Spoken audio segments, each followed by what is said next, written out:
मंडळी, शेतकरी कसा खऱ्या अर्थाने स्वयंपूर्ण आणि श्रीमंत आहे.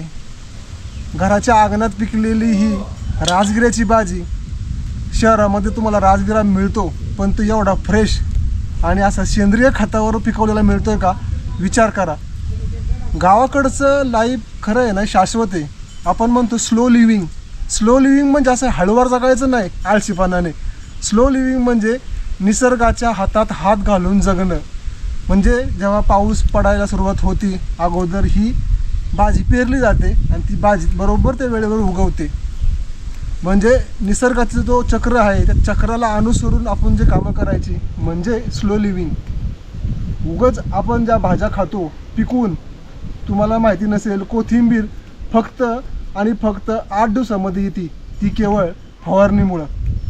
आंबा हा नॅचरली पिकतो कधी? एप्रिल मे या महिन्यामध्ये. चक्क जानेवारी महिन्यामध्ये आंबा आपण खातो, पण खरंच तो आंबा नॅचरली पिकलेला असतो का? नसतो. मग तोच फरक आहे शहरात आणि ग्रामीण भागात.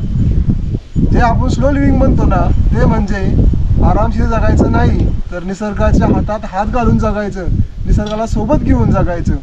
आता ही भाजी फक्त पावसाच्या पाण्यावर आणि थोडं आपण झारीने पाणी त्याच्यावर घालतो, फक्त त्यावर हे आले आणि खाली आहे ती शेणखत आहे. यात कुठलं केमिकल नाही, रसायन नाही, काही नाही. शेतकरी पैशाने गरीब आहे, पण तो खऱ्या अर्थाने श्रीमंत आहे. कसा?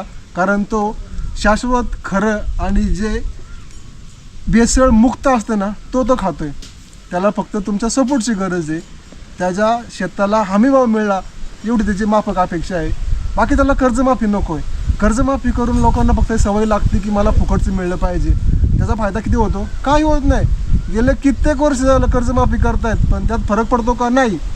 शेतकरी आत्महत्या करण्यापासून थांबतोय का? नाही.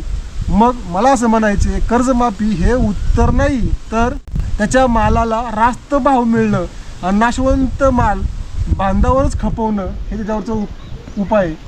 जर तो नाशवंत माल बांधावरच खपला आणि त्याच्या मालाला रास्त भाव मिळाला ना, तर शेतकरीसारखा श्रीमंत कोणच नाही.